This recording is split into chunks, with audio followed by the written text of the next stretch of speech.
Good afternoon,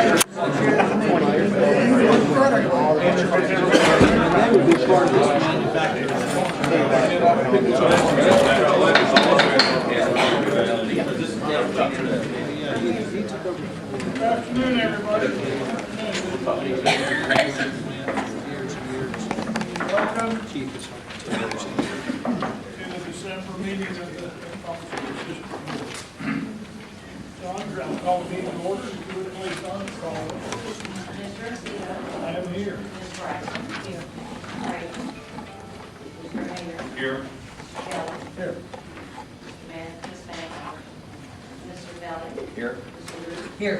Mr. Russell. Here. Mr. Stanley. Here. Mr. Young. Here. And Mr. Hall. Here. Thank you very much. Is there, you all would please take a look at our agenda, and if there are any items regarding which you might have a conflict of interest, please let us know. Hearing none then. All of you would please direct your attention to the November board meeting minutes. Any questions, comments, amendments, objections, observations? We're talking about the minutes, right? That's right. I move to approve. All right. Motion, Mr. Hayner, second, Mr. Beehorn. Approve the November minutes as presented. Any further comment? Not then. All in favor of approving the minutes as presented, please say aye. Aye. Are there any opposed? There are none, the motion carries. Let's looking at the agenda. If there are any items you'd like to move, I have a proposal. I'd like to move item number 8, which is water sewer consolidation proposal, up to the planning committee report 6B. And that saves everybody having to sit through sewer pipes and audits. Unless you're really interested in sewer pipes and audits.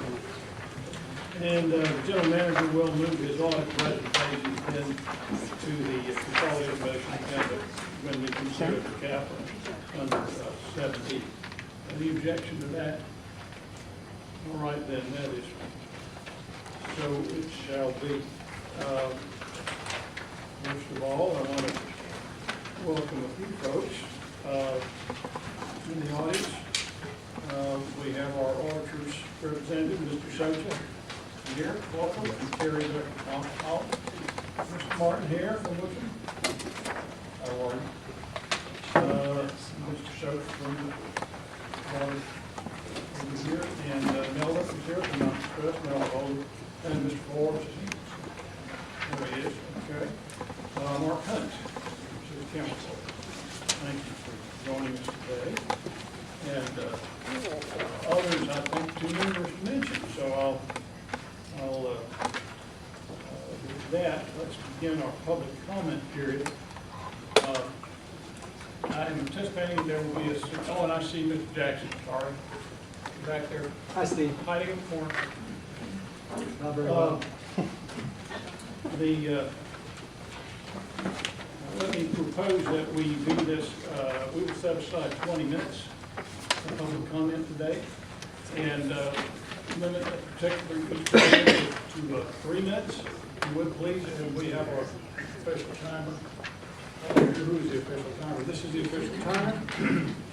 He is actually Swiss.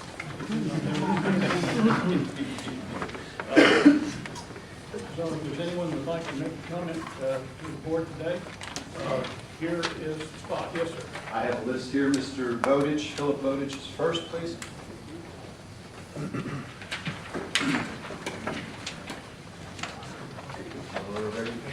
I'm relatively new to Asheville.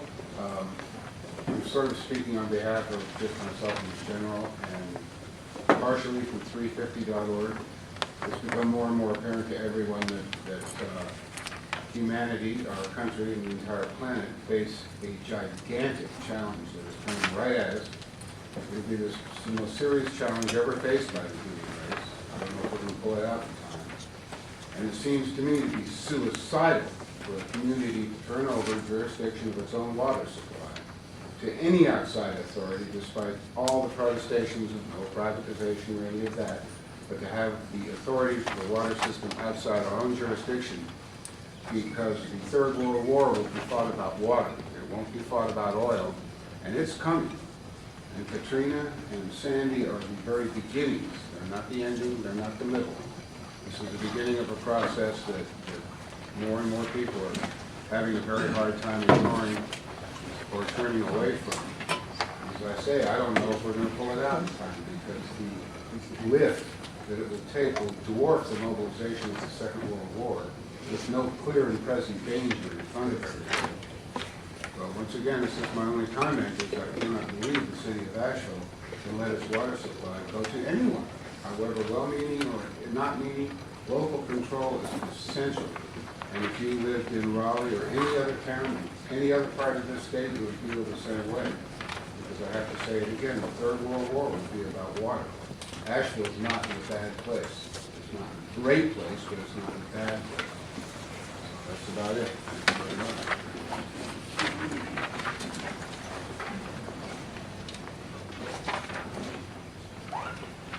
Our next speaker will be Ms. Valerie Hoy. Hope. Good afternoon, members of the MSD Board. Thank you for allowing public comment today.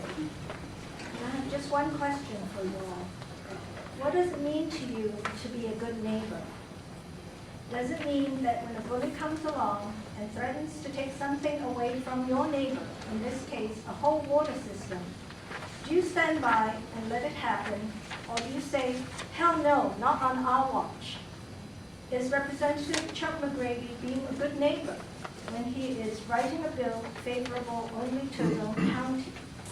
Henderson County has expressed that they won't be happy unless they have 5 members on this board. And Representative McGrady has expressed also the same. Even though Henderson County has only 6,000 water customers and Asheville has over 100,000, and as you all know, has only 3 members on this board. Will having those 5 members mean they can dictate whatever changes are favorable only to their own county? And is that fair to the residents of Asheville and Buncombe County, Biltmore Forest, Weaverville, Black Mountain, Woodfin, and Montreat? I'm sorry if I've left anyone out. So today you can do the right thing for your residents. Thank you. Our next speaker is Mr. Barry Summers.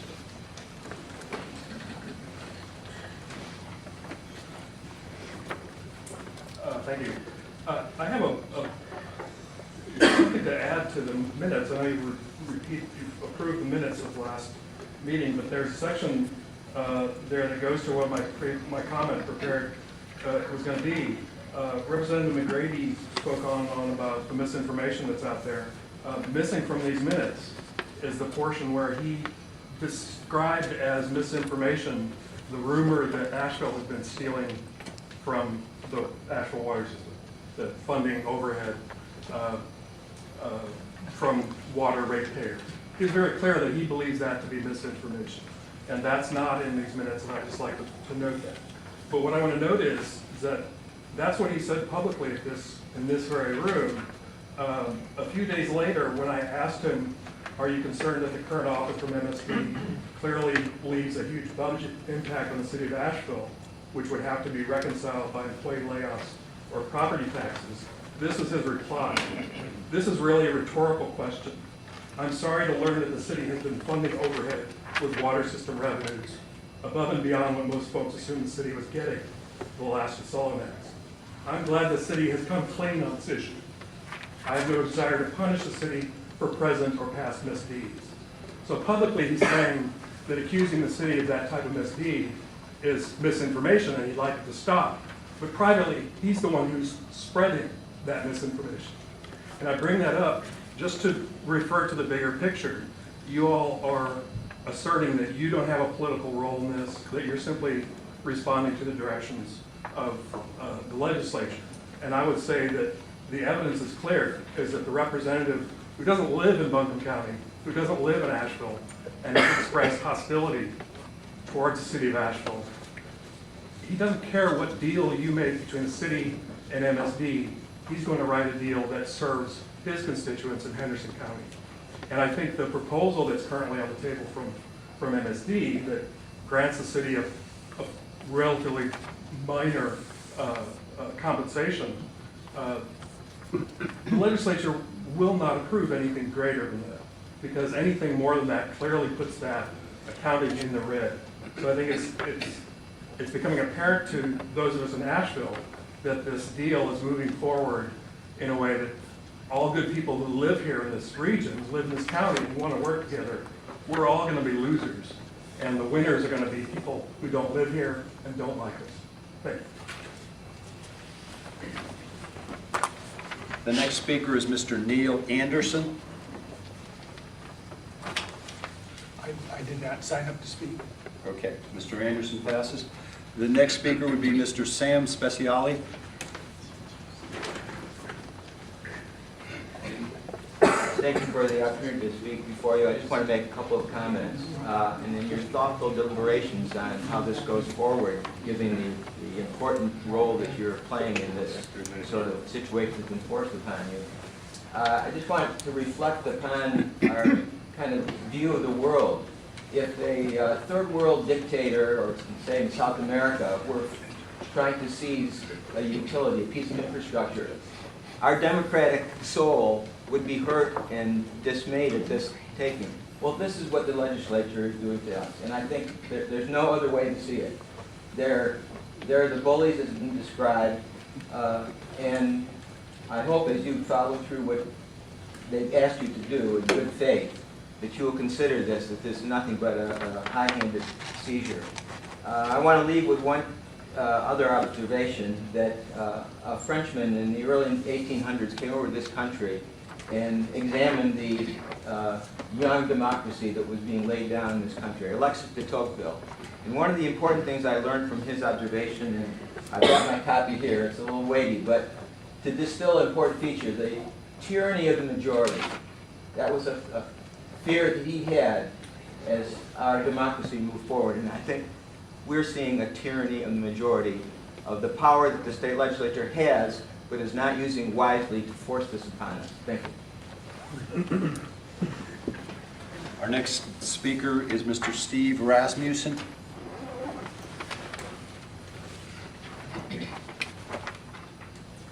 Thanks. I'm concerned that the merger of authority to approve water and sewage extensions will turn this agency into a battleground between pro-development and anti-sprawl forces, and turn local and regional growth planning into an arbitrary, frustrating, and even more politically charged process than it is now for officials and developers and residents.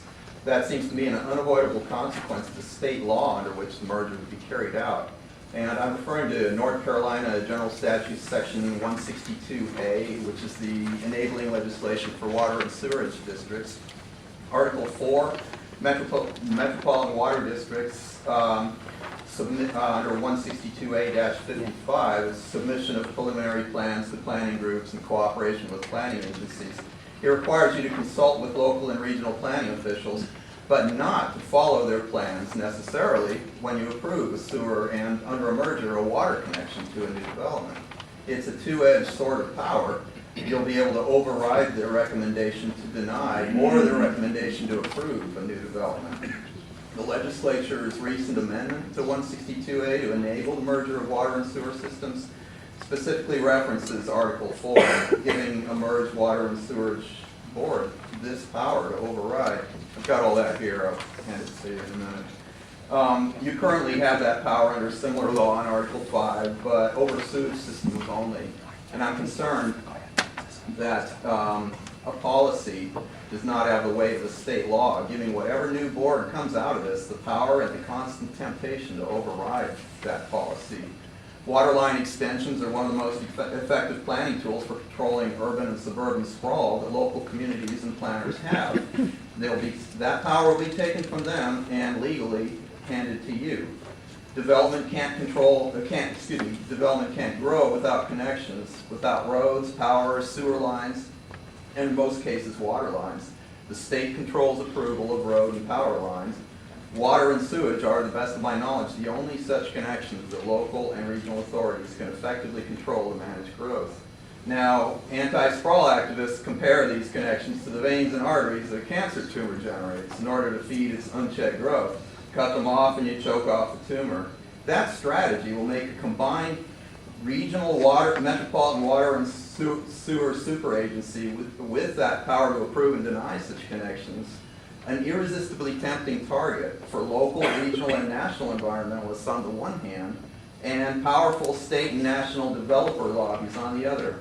So I predict a lot of contentious and angry public hearings in this very room in time to come if this merger is approved. So please think twice before you subject yourself to that. Here are the law's references. Thanks. Our next speaker is Mr. Jerry Rice. Thank you, Mr. Chairman, members of the board. Good to see y'all again. It's been a while. I am a county resident, but we're concerned about the water as well. And we wish them the best. The county learned one thing: when you put out a vote, you need to stick with it. So if the city said yes to it or no to it, stick with it. There's many political reasons why that you're doing what you're doing. This ain't nothing about an issue, it's about politics. That's what it boils down to. But there's a bigger concern that I have. It is about water, but it's also about the sewer district as well. It's called the Chemtronics plant in the B3 section. It's a Superfund site. The 5th year review is out now, and I've been privy to it, and it is astonishing the things that is coming from that 253-page review. Very, very dangerous material in the mountains up there in B3, and this goes deeper than just the soil on top. We're talking about the depths that would scare people to death if they read this report. This is not the only bad site we've got in the county. We've got CTS as well. I'm bringing this up for a larger picture. We need to be concerned about the contamination that is going to be running alongside these water lines, and along with the sewer lines, accepting a lot of this chemicals that's coming into it and what's being put back out in the river afterwards. In a dry season, you can tell that if you don't process well, you know what the other folks down the river is going to get. I'm concerned about the larger community than just Buncombe County as well. We need to be concerned about our neighbors and be good stewards. I'm not saying you're doing anything wrong. I'm just raising a red flag. The Chemtronics plant, you just need to have people down here to talk to you publicly from Halliburton. Halliburton owns that property now, and they owned it back when Chemtronics had it before. If Halliburton has got the expertise and the Defense Department behind them that they've got, they ought to go in there and be able to clean this site up with no problem. They've got plenty of money, and they got plenty of ways and expertise of finding the other sources. There's 3 plumes on that area that has come to be since the last review. My concern is that the wells in that community, those people having to drink that water. If something does happen, they're going to have to be sewer lines as well as water lines run into those areas as well. And I don't think they're only looking at a quarter-mile distance of surveying the wells in those areas. So we need to be thinking larger than a quarter-mile out. Thank you. Our next speaker is Miss Teddy Jordan.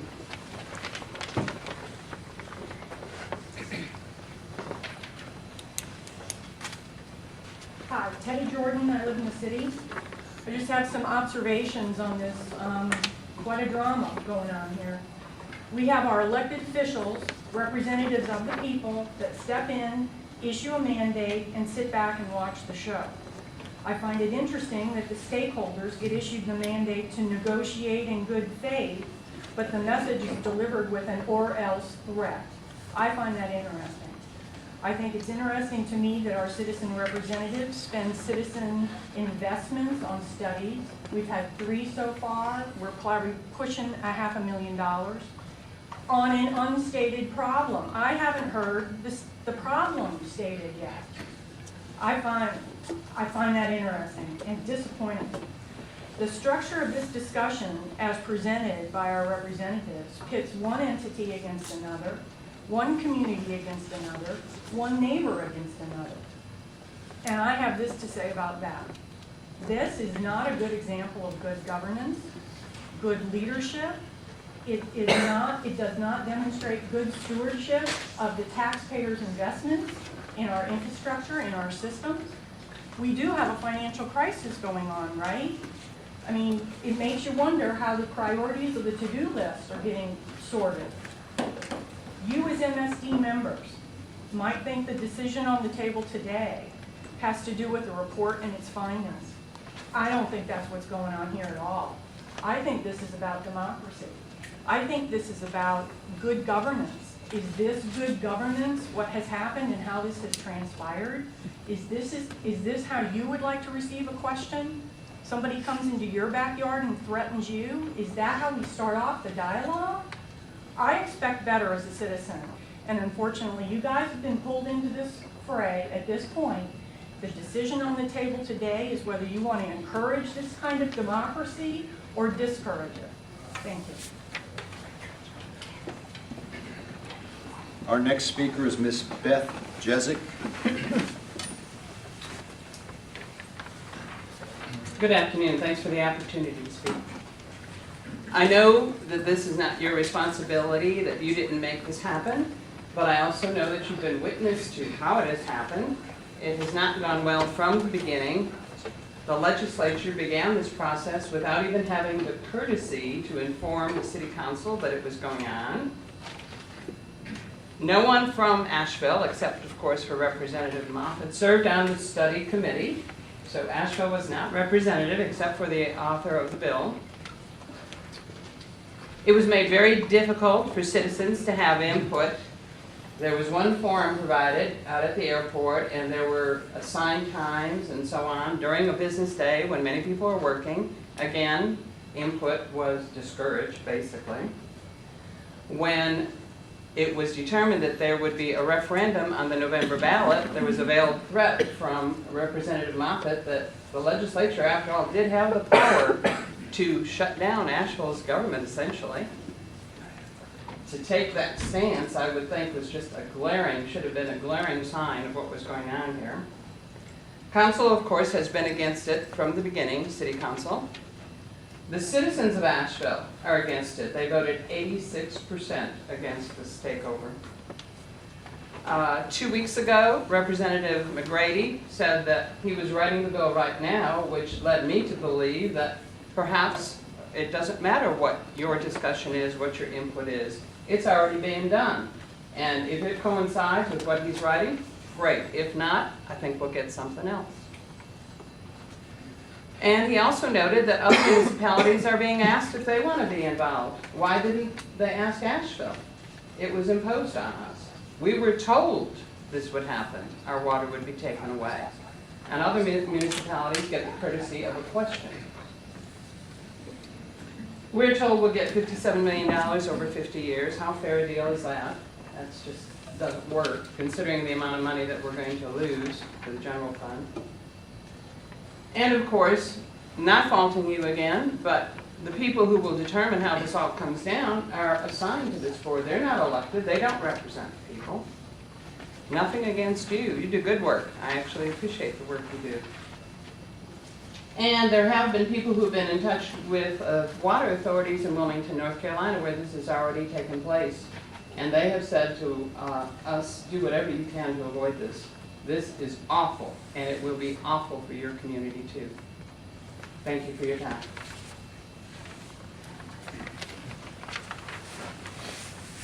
Our next speaker will be Miss Kathy Holt.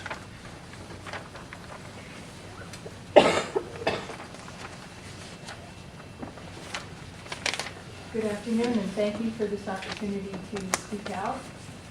As other speakers have already pointed out, We are in a situation which does not strike me as very democratic, where we've already had an 86% vote of the citizens of the city of Asheville against this water takeover.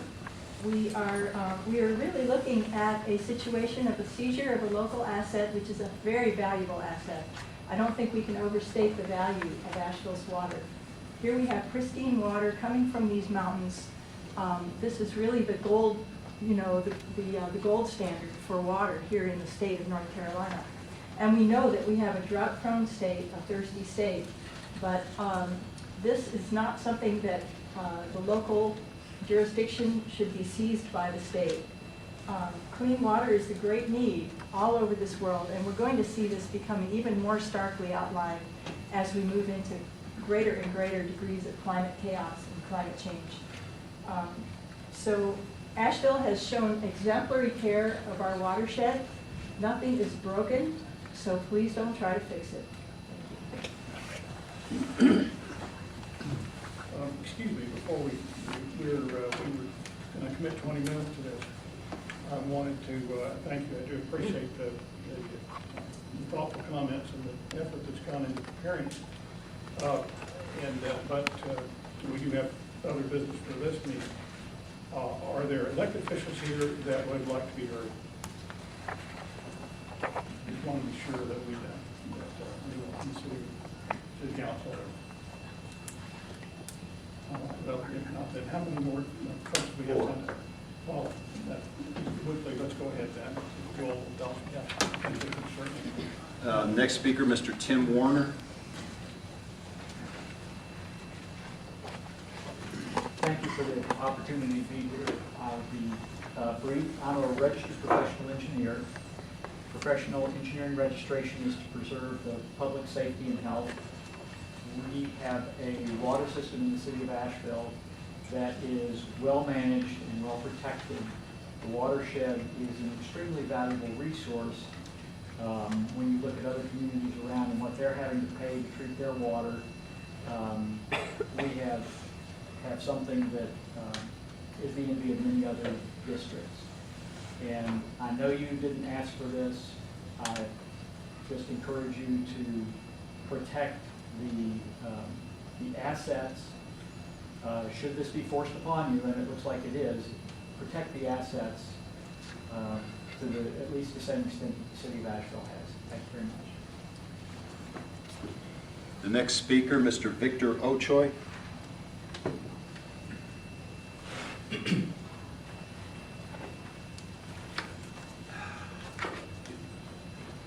I don't believe there's ever been a time in history where the privatization of water has ever been beneficial for the people, only for a handful of individuals.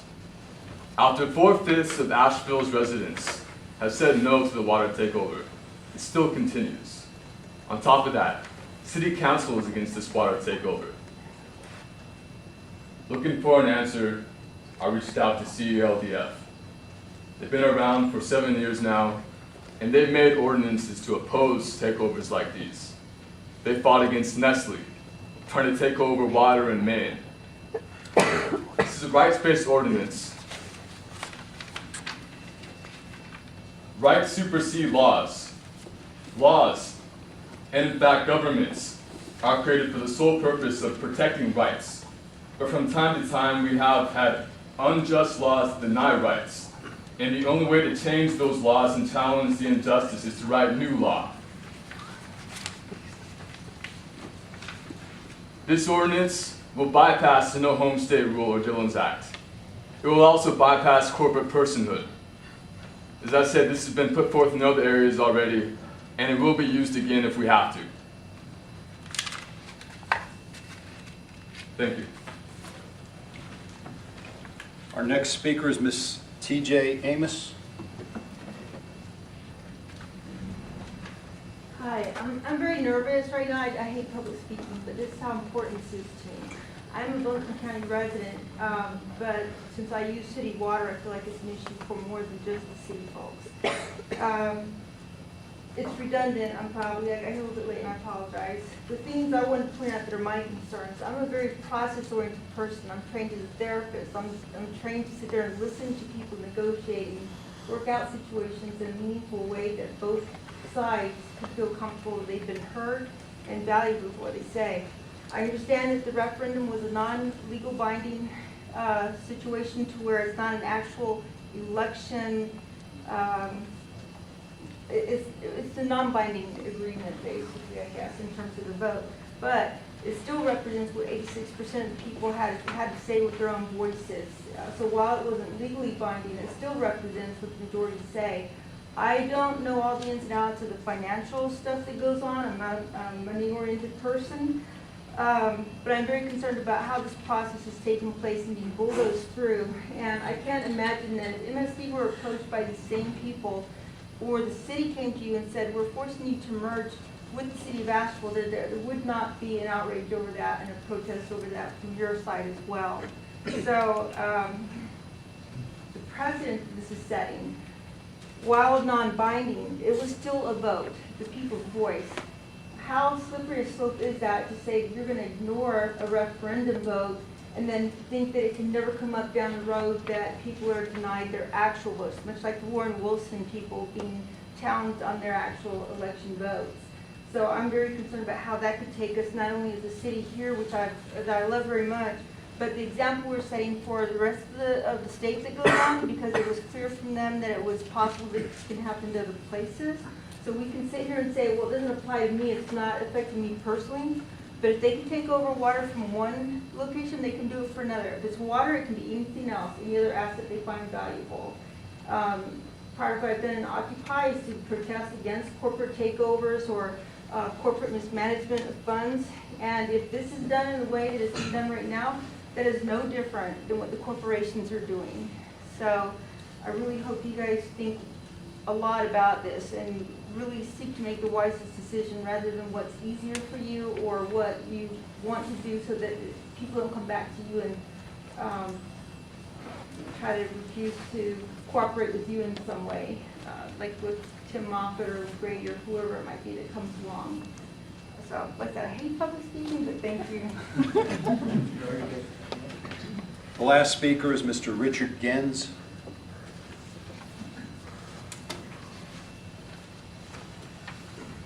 Good afternoon, and thank you for extending the time for remarks to enable me to make a few short ones. I agree with some of the earlier speakers that something is fundamentally wrong in what we are all addressing today. Something simply doesn't smell right.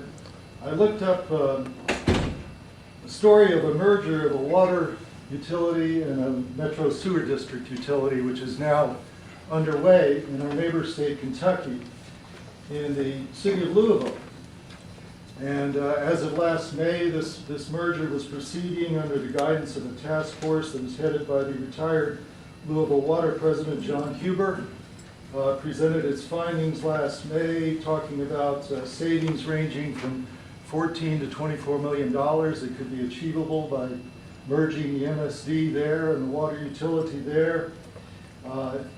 If the action were to proceed, a full merger would require, I find this very interesting for our case, if this local task force in Louisville were to go forward, then a full merger would require consent of the mayor, of the boards of the two utilities, the Louisville Metro Council, and the Kentucky General Assembly.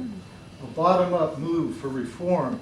And above all, I would call attention to the fact that former Water President Fisher put together the Utilities Task Force in January 2012 following a highly critical audit of MSD by former Kentucky State Auditor Crit Llewellyn.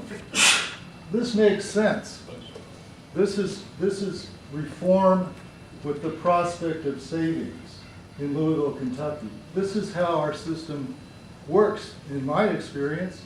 Yesterday I attended the work session of our City Council. I forgot to mention I've been a resident of Asheville for 16 years. And I had also reviewed the report submitted to MSD.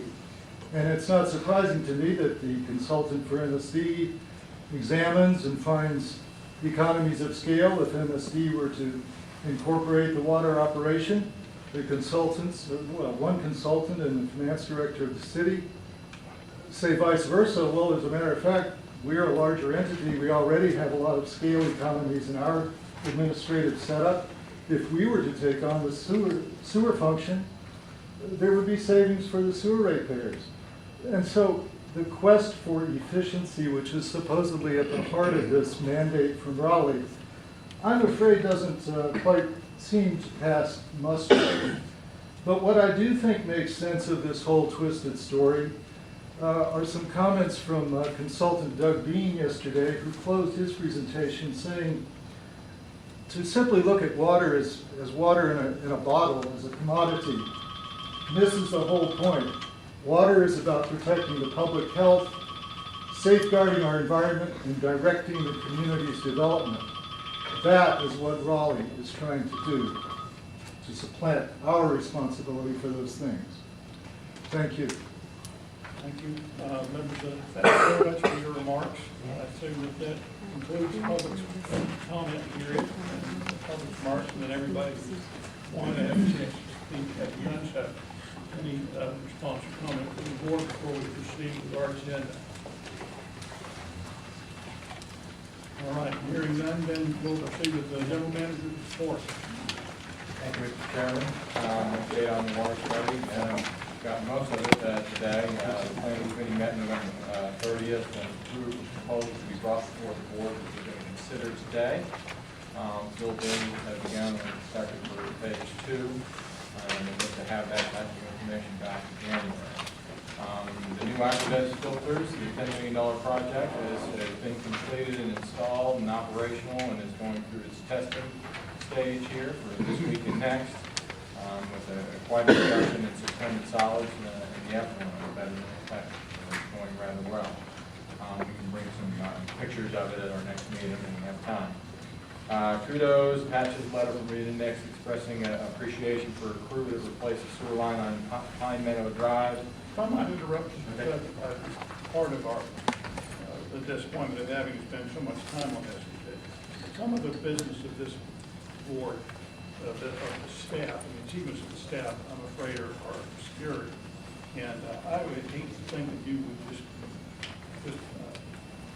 casually pass by something. This is solving a problem that we've had here in the plant for 15 to 20 years now. And so you have managed to reduce the suspended solids that are going in the river by looking at your 60%, is that right? And we were already well within permit limits. So we're going, this is taking continuous improvement to quite a level. And the board would be remiss if we didn't take the time to congratulate you, Mr. Harding. This is a very significant technical achievement.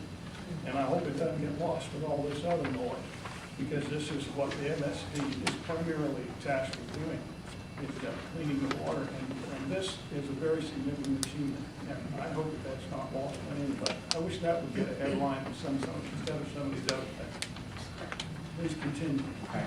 And I'll bring back some show and tell next month. As I mentioned, the kudos for the sewer line on Pine Meadow Drive. Thanks to Jesse Hunter, Kinley Hensley, Eric Gillis, Tim Haney, Jason Price, Robert Floyd Anderson, Eric Dawson.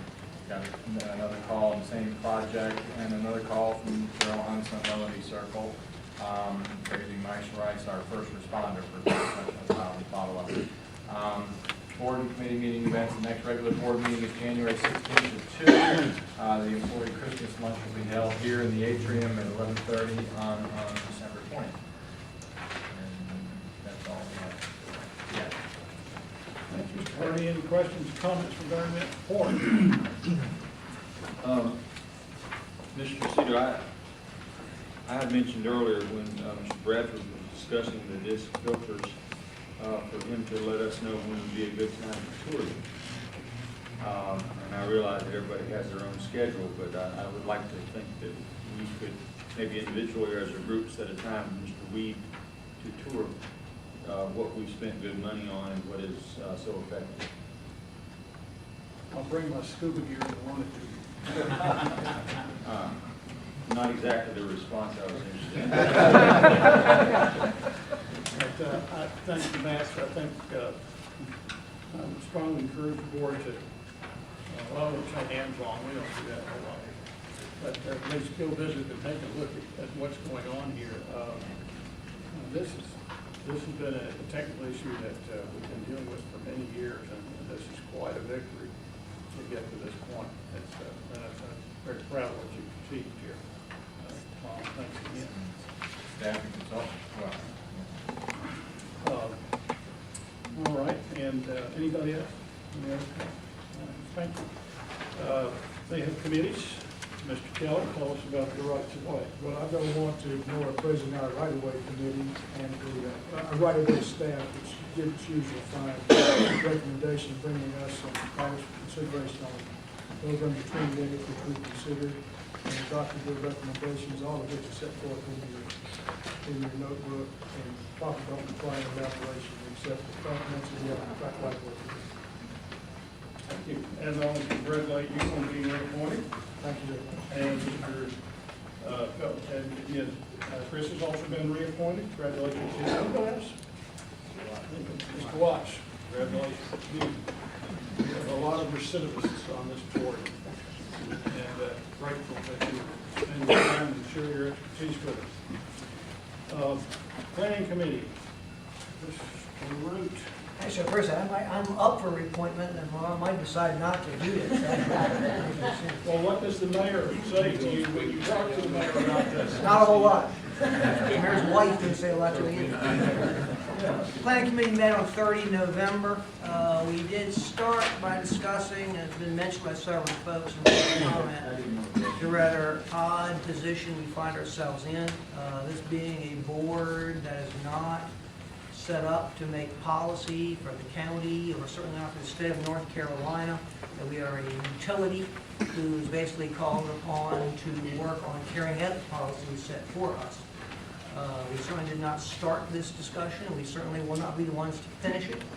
However, we have been called upon to work with our stakeholders in Buncombe County, City of Asheville, in an attempt to try to craft a model of what a conversion would look like should it occur. I'm not asked to express an opinion, should it occur. What will it look like if we could craft it ourselves? To that extent,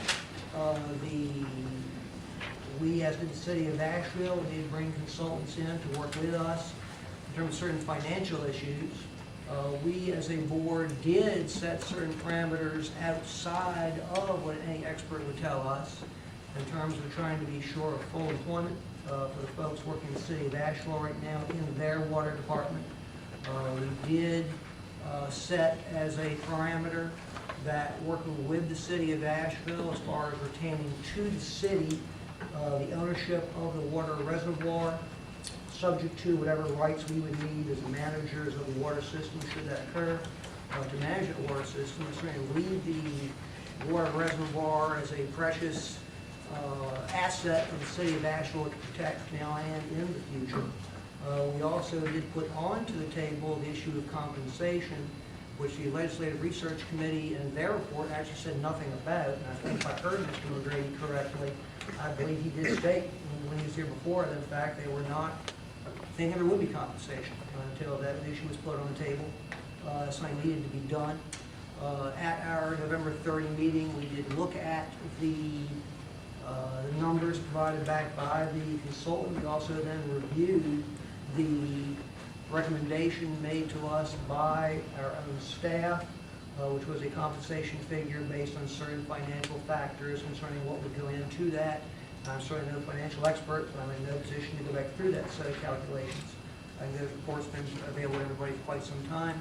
But I believe the figure was a $57 million payout over a 50-year period, along with the other factors this board have more or less already agreed to, or certainly set as presumptions going forward. And that is the recommendation of the planning committee to this overall board, and therefore I believe we appropriately put out on the table in form of a motion to adopt that and then pass that on to the City of Asheville as far as a recommendation for further consideration. Mr. Chairman. I understand that this is a motion, recommendation committee is a motion before the board. A motion from the committee ordinarily requires a second, but if there is one, they can certainly entertain it. I'll second that. All right, we have a motion for the committee, previous that to Mr. Root, and the second to Mr. Watts. And this is to adopt the committee's recommendation based on the staff study as a proposal to the city of Asheville for terms of water system consolidation. Is there any further discussion of the motion? Mr. Hayner? I would like, in all honesty, like to see the city have more money. And I don't know how to go about that. And I suspect that that will work out during the negotiations. And I'm interested to know, does the chairman have an idea how negotiations will proceed? Who will be on that team? Will it be done with the planning board, or will it be done with the joint meeting with MSD, or with the city, or just how you might envision that? Because I'm satisfied that as Mr. Stanley mentioned during our planning meeting, this gets the issue on the table, and then we can turn that over and kick the tires and do whatever else needs to get something that is agreeable and workable for all of us. I'll go back to what I said earlier. I'll leave you my scuba gear. That's certainly well said. You guys asking me the question. I don't know. I don't have a, I think I want to consider your wisdom on that before we proceed. Certainly at this point, if I understand the work of the committee, the recommendation committee, that they're simply putting a proposal out there to the city. It's obviously subject to county proposal. It's also subject to the city's proposal as to how they'd like to proceed and how they'd like to engage, if at all. We certainly can't push on a spring. We need to know that there is a desire to engage, but I think the farthest you and I can get fall is to simply put a proposal out there and see what happens. Assuming that that's where we end up today.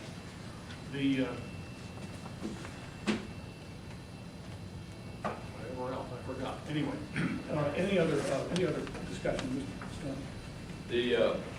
I would like to say this, Mr. Hayner's term is supposed to be up, by the way. The last meeting I attended as a county commissioner, we extended his term through these negotiations. We do need his expertise here, I think, and the rest of our board of county commissioners thought the same thing. So he will be with us through the thick and thin of what we're heading to now. And then about this thing, I don't think there's any question in my mind at all, or hopefully none of y'all, I'm opposed to this. I'm going to vote to move it forward because that's what we have to do. You know, I do not want those in the infinite, I did say infinite wisdom, not idiot wisdom, infinite wisdom, in Raleigh writing this thing for them. They don't understand it. Even the two that put it out there don't understand it. They hadn't been here long enough, into it long enough to know about what the difficulties are. We can go back and look at our water thing for 100 years ago. I'm not going to call on it, we got to worry about it. But some of us know the history of that, of our water, and it's tough. But there's no way in the world $57 million would be what the city needs if this thing happens. Of course, I hope and pray it don't happen. But I'm afraid it's going to. The people in charge of this thing can do whatever they want to do, and for the most part, they're doing all that. I'm not sure our merger is not being written right now as we speak, in spite of what was told us here before. Just say no. There's no question in my mind about that. They're writing it already, no matter what we do. But this brings it to the city, and we can talk about it, because I think we're doing it in good faith. This city council, I've worked with them for a year or two. This is probably the best one we've had in a long, long time to deal with these things. And I'm proud to do that. Well, I guess that's enough said. I already got in trouble problem. But I stay. Thank you, Bill. Thank you, Bill. Chris? Yeah. Can I ask a question of the general manager? Sure. Yeah. As we've gone forward with this study of the merger here, one of the important things that we looked at was the capital needs for the city of Asheville My question is, should we not also be looking at the capital needs of Henderson County, since Representative Ray has talked about they would be integrated into part of this here, and specifically the Cane Creek District had an engineering study in 2009 at which they identified about $26 million in capital needs. And as the MSD representatives for Buncombe County, should we really be asking Buncombe ratepayers to be paying for the needs, for the capital improvement needs of Henderson County? And how is that going to be factored into this? Well, if you remember, we brought this item before the board, before the planning committee and the board, and made recommendations when we were in discussions with Cane Creek about what would be the conditions for them coming in, so that it would be a net zero effect on our business plan, on our existing business plans. So if they were to come forward to us and ask us to enter into the district, these would be the conditions. And we brought that for the planning committee, and those were based on, I think it's been about 2 years now since those numbers were run. That was the first time I heard it last meeting as far as Representative McGrady bringing that in. So we're going to update those numbers and bring that information to the board in January as to what the implications of that are and what the implications are for CIP. But as he mentioned, they're in pretty good financial condition. They've got $4.7 million in the bank and only $2 million worth of debt. So they're in fairly good straits. They do have some work to do on the pump stations to bring them back up to R. We went out and Mary Jo and I went to the pump stations and looked at them, and they need to upgrade them with some supervisor control and data acquisition, some electrical stuff that need to be upgraded there. And then they had a wish list of capital improvement plans, and some of it was rehab and some of it was expansion. So, and then you go through and you determine, okay, what is the timing of those things? And matter of fact, I'm going to be meeting with Marcus Jones here right after this meeting to sort of update on where they are. They've actually gotten some grant money and done some things in this last 2-year period. So we're going to update that information and bring that to the January board. So is it something that we can say to this room and to the Buncombe representatives here that if this merger does occur, that the cost of creating and addressing the capital improvements for Henderson County will be borne by the Henderson County ratepayers? Borne by the Henderson County ratepayers. Right, the folks that are getting the services. We'll have to update those numbers and bring back exactly what those implications are in January. And we'll have that discussion to see exactly what the needs are at this point and what that means. And I think it's important that we are keeping sewer separate from water. And whether Cane Creek wants to come in as a sewer entity or portion of this board is separate, if I'm correct, with this water consolidation. As far as sewer money and water money. It had been up until about 2 weeks ago, when it was mentioned by Representative Grady and McGrady that they were looking at it. And so it's kind of, we need to update those numbers and need to weigh in the same way we did with asphalt. I can tell you right now, we won't pay for the assets. That won't be part of the equation because of the nature of what's going on there. That was not part of our original recommendation, and knowing the numbers and what's needed, I don't think that's going to be part of the equation. Now, whether they take our recommendation or not, it's the same situation. So, but we will evaluate the numbers and bring them back to this board so that this board's informed and may take a position on that in January. The other thing worried about me when you talk about things like that is if they write this legislation with the Cane Creek, all that in here, and add to the membership, and I think the legislature says it's based on numbers, and that's how you get, so they can get, what, 3 or 4 or whatever, we could maybe Asheville lose one, Buncombe lose one on this committee. Henderson County will be in charge of our infrastructure. They'll decide where the water and sewer line goes. And I think that's what Mr. McGrady wants. I maybe shouldn't say that. But they will be in charge of that, and if we're in competition with Henderson County to get a plant or a factory or whatever, they're gonna decide where the water goes. And we can't, we don't have anything to say about that. we voted down in here on that possible. And that thing worries me, folks. What they've got in mind is bad. They want something wrong with me. No, I'm not, Mr. Hardy just asked me about the way the statute is currently written. If MSD expands into Henderson County on sewer, then they get 2 members on the board, and Buncombe County would have 3, and the city of Asheville would continue to have 3. Now, I acknowledge that if the legislature writes a bill, they have the authority to change that. But that amendment was drafted specifically for the prospect of Henderson County sewer coming in, or Cane Creek water and sewer coming into MSD. This time. Yeah. That didn't happen, but the current governance is set up, that's the way it's set up. But way back there in the beginning, that came up, that we discussed that issue, that possibility. Yep.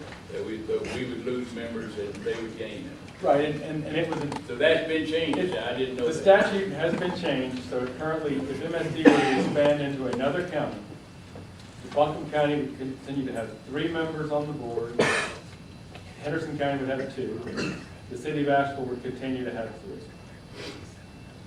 So it wouldn't change any of the representation of the existing entities on the board, except that they would be, someone would be 1 out of 14, and others would be 3 out of 14.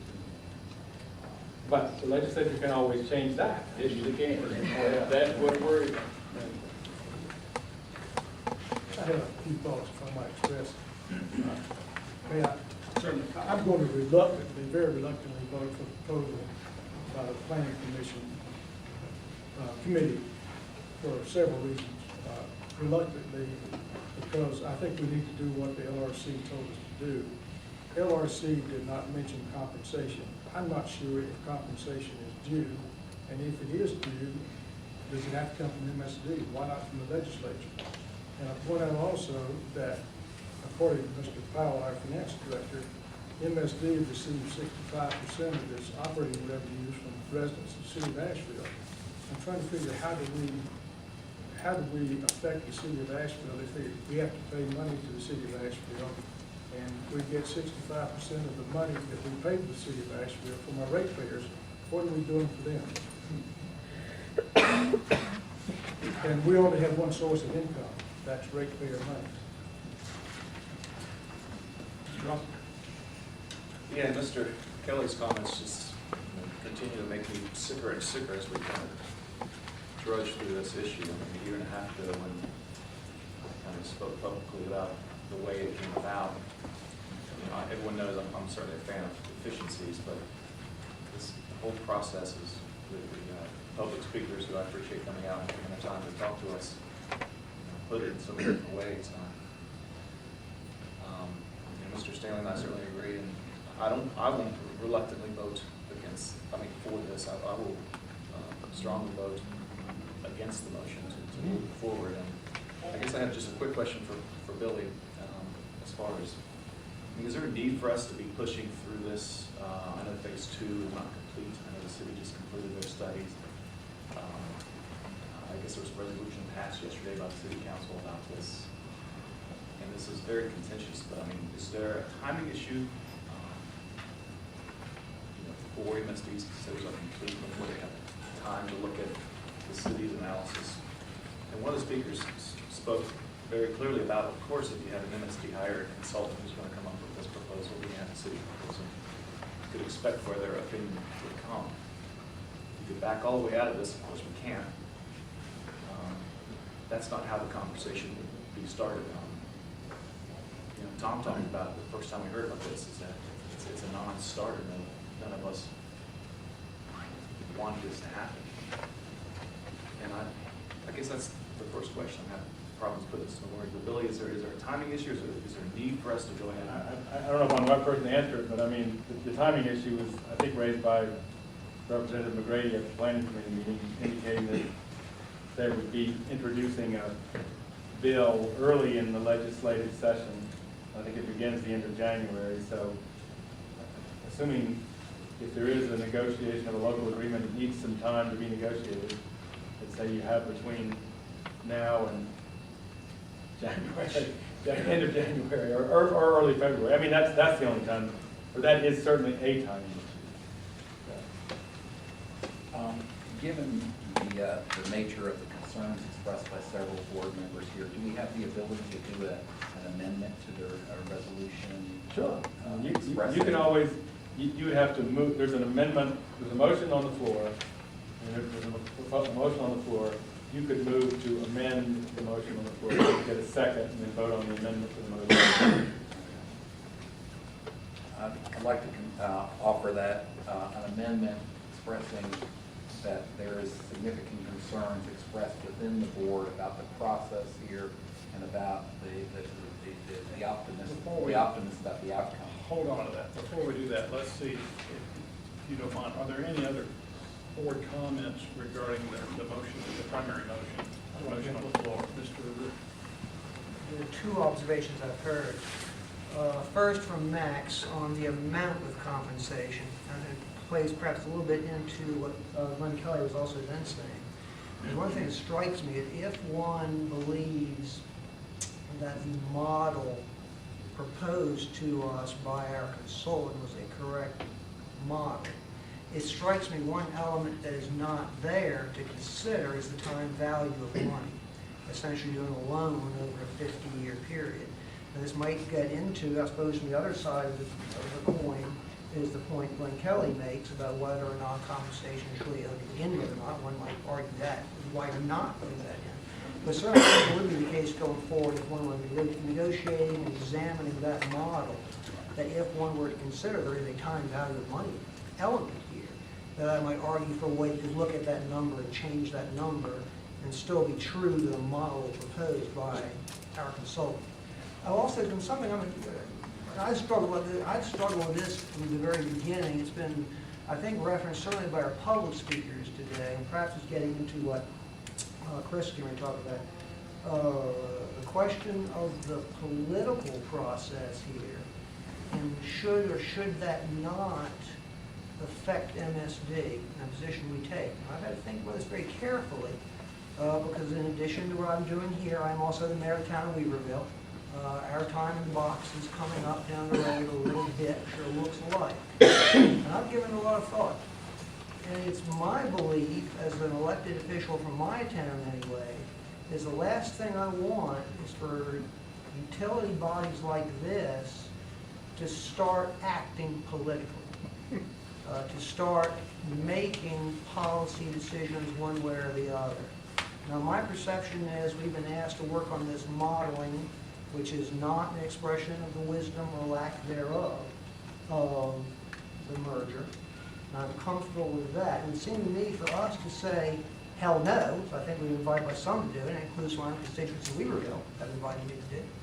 I think that would be this body moving into areas I don't want it to belong to. And quite frankly, down the road, if the Weaverville issue does come up, quite frankly, I don't want MSD express an opinion one way or the other as what Weaverville should do with its water, because frankly, it's our water. And the state, however, in their wisdom, could take it away from us, but that's between Weaverville and the state of North Carolina. I think MSD is called on very particular modeling here. I'm comfortable with that. And that's why I would not follow this, or some I think would have us, saying hell no, because I don't think MSD needs to get there. I sure don't want MSD, frankly, advising Weaverville. So those are the two comments I wanted to make. I guess just what Billy said, I understand the legislature starts on the 9th, so I think there is an essence to, whether you like it or not, to put stuff on the table so it can be talked about between now and then. I do have concerns about compensation, is the fact that our state says 1.1 billion. If we go above that, you start having an impact on the rate case, and I don't think it's fair to the rate case. It is worth pointing out that one of the functions of our consultant and one of the deliverables was on a financial model that we could use, because you can be as generous as you like with the city of Asheville or as penurious, but it's going to have some effect on operations and rates. And our central concern was what would be the effect on MSD's operations and its ratepayers. So we asked our consultants to give us a financial model, we call it a dashboard, that we could consider various options. And informally, when I spoke to city folks, I said, if you have a counter proposal, let's hear it, but please run it through the model and consider what the effects of that proposal are going to be. Because there are going to be consequences to the rate, consequences to the operational income, and all of the other things that we're all going to do based on what's paid out as compensation, not to mention the fact that there's a sense in which some people pay themselves twice. But we don't have to get into that. We can look into our own impacts by the financial model that we have. So hopefully, if there is a counter proposal, that it'll take into account what we provided as a means to consider the impacts. So that becomes part of the discussion as well. Any other comments? If there is a counter proposal, procedurally, would it go back to the planning committee? Let me counsel you not to, let's just not borrow trouble. We haven't heard if there's going to be anything coming back. No one hell no is not a counter proposal, and that's where it goes. And you and I we can start thinking about things like total suspended solids again, and migrating programs, and go back to all the presentations about right-of-way clearing, and there will be a beautiful day when we do that. Hang on a second. Any other board comments to the main motion? Just brief, I want to just wrap up, and I just want to say this, I mean, the three big entities are ratepayers for water, ratepayers for the sewer, and the city of Asheville, obviously, who many think this is just robbery. And this is not a win-win for the ratepayers at all. From the initial analysis I've seen, it's like a tie, and a big loser for the city of Asheville. And I just want to say that it's just wrong. It makes me sick. So I do totally understand and respect Mr. Rubin, what he talks about too. It's just become very political. Okay, well, before we call the question in on the main motion, I assume no one else has anything else to add to that. Then I understand you have a collateral motion. Well, before we go to that, this notion of compensation is not an abstract idea to the city of Asheville. In fact, the offer on the table of $57 million over 50 years, it's essentially starts out at about $1.1 million a year, and as we talked about, it declines with inflation. But this is a very real hole that's opening in the Asheville budget. It's $1 million over 9 years, or about $3.5 million a year, and so this is we're shifting a significant cost onto the taxpayers of Asheville, either through cuts in services or raise in taxes, and so we need to think long and hard about this. Now, as far as the motion, the idea being that the board can express that they have deep reservations about the process here and about the ability to come out with an outcome where all parties are invested. And I'm open to language that reflects the feelings of the board, but essentially I think that's the point I would like to share when this goes back to the state legislature. Do you want to amend the motion to include language like that? In other words, the proposal would go forward, but it would include the language you just suggested? Okay. Is there a second to the proposal, to the motion to amend? I'll say. All right, so you have a motion, Mr. Kelly, second, Mr. Russell. Let's hear what it is, And let's hear the how motion. it goes in, how we're gonna write it in there. Can you say one more time what you said? The board expresses deep reservations about that process and the concerns expressed by Mr. Root about MSD being subject to becoming a political body as a result of this. Okay. Do we have a motion there, Sandra? What do you? Yes, what do you think? Yeah. Why don't you, well, let's be precise about what it is. Would you mind reading back? It says the board has deep reservations, the board would like, the board expresses deep reservations about the process. And the rest of it was, And whether an outcome is possible that's in the benefit, that works to the benefit of all the parties. Okay. And now, let's have some discussion on this amendment to the motion. I'd like to comment that I would counsel against adopting this motion. I believe it takes a step in the very political direction because it is a commentary on the legislature and its motives and intentions, and it's an editorial comment about this that I think we would do well to refrain from doing. And I would like to see this amendment not be. Any other discussion regarding the amendment? I agree with what you said. Further discussion? Discussing the amendment of the motion to include an editorial comment. I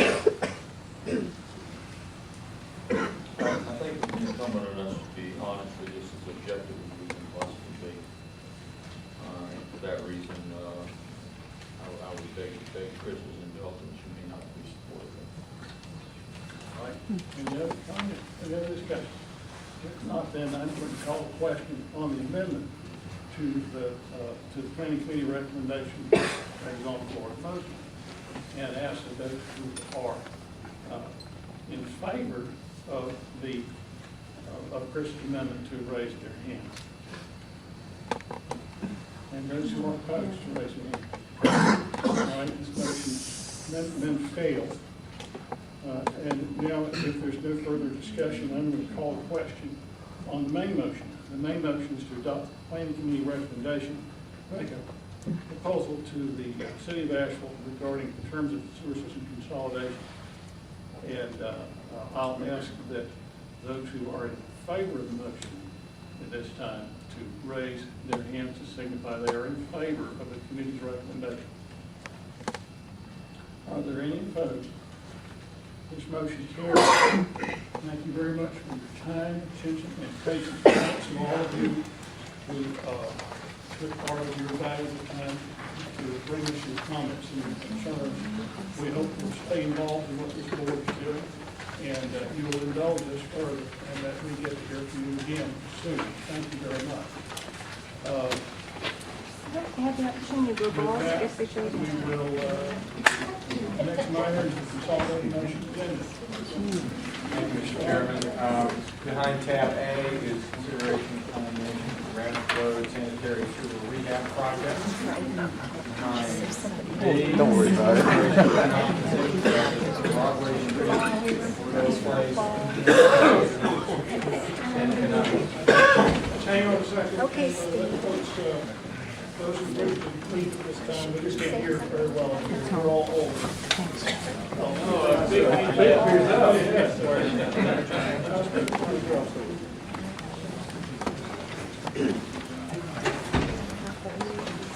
just want to bring it up on the consolidation motion. I have a conflict that we didn't want to have any meeting, so I just want to bring that to which I have to be excused from the read that no, it's Indiana. Which one's Indiana? Okay. Yeah, I'm glad you brought that up, because it's actually, I live on the town of Rock. I've already done it.